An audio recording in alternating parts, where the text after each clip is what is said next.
ಯಡಿಯೂರಪ್ಪನವ್ರು ಫೈನಲ್ ಆದಾಗ ಅಂತ. ಯಾಕಂದರೆ ಹಿಂದಿನ ಚುನಾವಣೆ ಗೊತ್ತದ, ವಿಧಾನಸಭಾ ಚುನಾವಣೆಯಲ್ಲಿ ಸ್ವತಃ ಮೋದಿ ಅವ್ರು ಬಂದು ಇಲ್ಲಿ ಬಜರಂಗಿ ಅಂತ ಏನೋ ಕೂಗು ಹಾಕಿ ರೋಡ್ ಅಡ್ಡಾಡಿದ್ರು ಸಹಿತ ಏನು ಕೆಲಸ ಆಗಿರಲಿಲ್ಲ.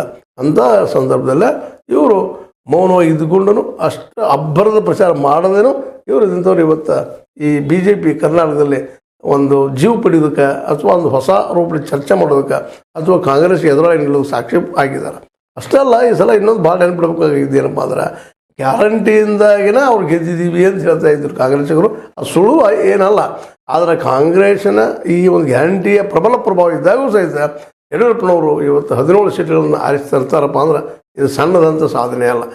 ಹೀಗಾಗಿ BL ಸಂತೋಷ್ ಅವರು ಬದಿಗೆ ಹೋದರು. ಆದರೆ ಇಲ್ಲಿ ಒಂದು ಜಾಣದ ಮಾಡಿಬಿಟ್ರಪ್ಪ RSS ಅವರು ಅಂದ್ರೆ, ಮೋದಿ ಅವ್ರನ್ನ ಕಂಟ್ರೋಲ್ ಮಾಡೋದಕ್ಕೆ ಅವರು ಕಡು ವಿರೋಧಿ ಆದಂಥ ಸಂಜಯ್ ಜೋಶಿ ಅವ್ರನ್ನ ತಂದಲ್ಲಿ ಆ ಜಾಗದಲ್ಲಿ ಹಾಕಿದ್ದಾರೆ. ಇನ್ನು ಆದ್ಮೇಲೆ ಅಷ್ಟೇ ಅಲ್ಲ, ಇವನ್ ಉತ್ತರ ಪ್ರದೇಶದಲ್ಲೂ ಸಹಿತ ಅವರಿಗೆ ಆ ರಾಜ್ಯವನ್ನು ಒಪ್ಪಿಸುವಂಥ ಕೆಲಸ ಮಾಡಿದ್ದಾರೆ. ಹೀಗಾಗಿ ನಿಧಾನಕ್ಕೆ RSS ಈ ಒಂದು ನಮ್ಮ ಏನಪ್ಪ ಅಂತಂದ್ರೆ ಮೋದಿಜಿಯವರ ಈ ಒಂದು ಅಧಿಕಾರದ ಪಕ್ಕಗಳನ್ನು ಕತ್ತರಿಸುವಂಥ ಕೆಲಸ ಮಾಡಲಿಕ್ಕೆ ಅವರನ್ನು ತಮ್ಮ ಕಂಟ್ರೋಲ್ ತರುವಂಥ ಪ್ರಯತ್ನ ಮಾಡ್ಕೊಳ್ತಾ ಇದ್ದಾರೆ. ಆದರೆ ಇದು ಎಷ್ಟು ಮಟ್ಟಿಗೆ ಯಶಸ್ವಿ ಆಗ್ಬೋದು ಅನ್ನೋದು ಅಷ್ಟೇ ನೋಡಬೇಕಾಗಿದೆ. ಯಾಕಂದರೆ ಮೋದಿಯವರು ಸಾಮಾನ್ಯವಾದಂಥ ಆಟಗಾರ ಅಲ್ಲ. ಅವರಲ್ಲೂ ಸಾಕಷ್ಟು ಇಂಥ ತಂತ್ರ ಮಂತ್ರ ಮತ್ತೇನು ಇದ್ದಾವೆ, ಅವರು ಜಾಣರಿದ್ದಾರೆ. ಇದನ್ನು ಯಾವ ರೀತಿಯಾಗಿ ಸ್ವೀಕಾರ ಮಾಡ್ತಾರೆ ಮತ್ತು ಈ ಸಂಜಯ್ ಜೋಶಿ ಅವ್ರನ್ನ ಯಾವ ರೀತಿಯಾಗಿ ಬದುಕಿಸ್ತಾರೋ ಅನ್ನೋ ಸಹಿತ ಅಷ್ಟೇ ಕುತೂಹಲಕರ ಸಂಗತಿ ಆಗಿದೆ. ಆದರೆ ಒಂದು ಏನಕ್ಕೆ ಸ್ಪಷ್ಟ ಆಯ್ತಪ್ಪ ಅಂದ್ರೆ, BL ಸಂತೋಷನ RSSದ ತಮ್ಮ ಮೂಲ ಹುದ್ದೆಗೆ ಬಂದಿದ್ದರಿಂದಾಗಿ ಇಲ್ಲಿ ಯಡಿಯೂರಪ್ಪನವ್ರಿಗೆ ಕರ್ನಾಟಕದಲ್ಲಿ ಇನ್ನು ಯಾವುದೂ ಏನಪ್ಪ ತೊಡರುಗಳು ಬರಲಿಕ್ಕಿಲ್ಲ ಅಂತ.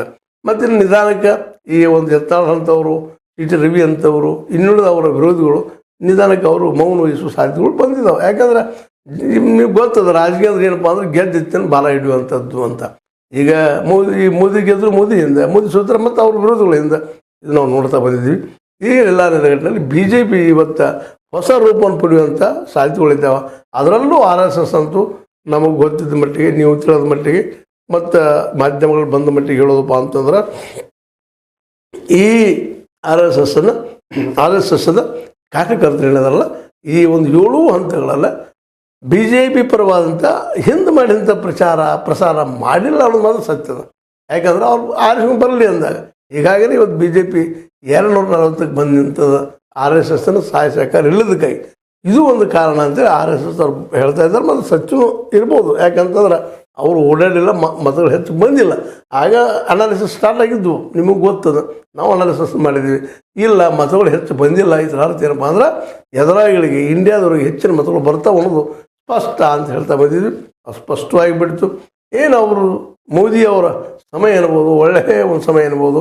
ಈ ಒಂದು NDA ಹಿಡ್ಕೊಂಡಿದ್ದಕ್ಕಾಗಿ NDA ಈ ಒಂದು ನಮ್ಮ ಯಾರು ನಿಮಗೆ ಹೇಳಿದಂಗೆ ನಿತೀಶ್ ಮತ್ತು ನಾಯ್ಡು ಅವ್ರು ಹಿಡ್ಕೊಂಡು ನಡೆದಿದ್ದಾರೆ. ಅವ್ರಿಗೆ ಊರು ಆಗಿದ್ದಾರೆ, ಅಡ್ಡಿ ಇಲ್ಲ. ಆದರೆ ಇದು ಎಲ್ಲಿವರೆಗೆ ಅನ್ನೋದು ಮತ್ತೊಂದು ಚರ್ಚೆ. ಯಾಕಂದರೆ ಮೋದಿಯವ್ರನ್ನ ಬದುಕಿ ಸರಿಸೋದು ಅಷ್ಟೇ ಅಲ್ಲ, ಮೋದಿಯವ್ರನ್ನ ಸರ್ಕಾರ ಇಳಿಸ್ಬೇಕಂತೇಳಿ ಅವ್ರ ವಿರೋಧಿಗಳು ಸಹಿತ ಇವರು ಟೊಂಕಟ್ಟು ನಿಂತ್ಕೊಂಡಿದ್ದಾರೆ. ಅದರಾಗ ಮಮತಾ ಬೆನರ್ಜಿ ಆಗಿರ್ಬೋದು, ಅದ್ರ ಜೊತೆಗೆ ಏನಪ್ಪ ಅಂತಂದ್ರೆ ಅಖಿಲೇಶ್ ಯಾದವ್ ಅವರಾಗಿರ್ಬೋದು, ತೇಜಸ್ವಿ ಯಾದವ್ ಅವರಾಗಿರ್ಬೋದು, ಇವರೆಲ್ಲರೂ ಏನಪ್ಪ ಅಂದ್ರೆ ವೇಟ್ ಆ್ಯಂಡ್ ಸಿ ದಾರಿ ನೋಡುವಂಥದ್ದು, ಸಮಯ ಬಂದಾಗ ಹೊಡೆ ತೆಗೆದುಪ್ಪ ಅನ್ನೋ ಮಾತಾಡ್ತಾ ಇದ್ದಾರೆ. ಇವೆಲ್ಲ ಹಿಂದೆ ಮೋದಿಯವ್ರಿಗೆ ಇರಲಿಲ್ಲ. ಆ ಸಂದರ್ಭದಲ್ಲಿ ಮನಬಿಚ್ಚಿ ಆಡಳಿತವನ್ನು ಮಾಡಿದರು. ಆದರೆ ಆ ಮಾಡಿದ್ರು ಸಹಿತ ಅದರ ಪ್ರತಿಫಲ ಏನಾಯ್ತಪ್ಪ ಅಂತಂದ್ರೆ, ಕೇವಲ ಕಾರ್ಪೊರೇಟ್ಗಳಿಗೆ ನಮಗೆ ಪಾರ್ಟಿ ಫಂಡ್ ಕೊಡುವಂಥವ್ರಿಗೆ ಹೆಲ್ಪ್ ಆಯ್ತು ವಿನಃ ಬಡ ಜನರಿಗೆ ಹೆಲ್ಪ್ ಆಗಲಿಲ್ಲ. ಅವ್ರು ಅನುಭವ ಇವತ್ತಿಲ್ಲ. ನಾವು ಅಕ್ಕಿ ಕೊಟ್ಟಿವಿ, ಮತ್ತೇನೋ ಕೊಟ್ಟಿವಿ, ರೈತರಿಗೆ ನಾವು 2,000 ರೂಪಾಯಿ ಕೊಟ್ಟಿವಿ, ತಮ್ಮ ತಾವು ಬೆನ್ನು ಚಪ್ಪರಿಸ್ಕೋಬೋದು. ಆದರೆ ಅವೆಲ್ಲನೂ ಇವತ್ತು ಫೇಲ್ಯೂರ್ ಆಗಿದ್ದಾವ ಜನರ ಮುಂದೆ. ಮತ್ತು BJP ಮೆಜಾರಿಟಿ ತರುವಲ್ಲೇ ಜನ ತಿರಸ್ಕಾರ ಮಾಡಿದ್ರು ಅನ್ನೋದು ಅಷ್ಟೇ ಸತ್ಯದ. ಆದರೂ ಸಹಿತ ಇಲ್ಲೇ ಅಂಕಿ ಸಂಖ್ಯೆಗಳ ಮೇಲೆ ಹಿಡಿಯುವಂಥದ್ದು ಪ್ರಜಾಪ್ರಭುತ್ವ. ಯಾರ ಮತಗಳು ಅಥವಾ ಯಾರು ಏನಪ್ಪ ಅಂದ್ರೆ ಈ ಒಂದು ಅಭ್ಯರ್ಥಿ ಹೆಚ್ಚಿರ್ತಾರೆ ಅವ್ರು ಅಧಿಕಾರ ಮಾಡುವಂಥದ್ದು ನಮ್ಮಲ್ಲಿದೆ. ಹೀಗಾಗಿ ಆ ದಿಶೆಯಲ್ಲಿ ಇವತ್ತು ನಮ್ಮ NDA ಸರ್ಕಾರ ರಚನೆ ಮಾಡ್ಕೊಳ್ಳೋದು. ಯಾಕಂದ್ರೆ ಇಲೆಕ್ಷನ್ಗಿಂತ ಪೂರ್ವದಲ್ಲೇ ಹೊಂದಾಣಿಕೆ ಮಾಡಿಕೊಂಡು ಈ ಒಂದು ಇಲೆಕ್ಷನ್ ಎದುರಿಸಿದ್ದನ್ನು ನಾವು ಗಮನಿಸಿದ್ದೀವಿ.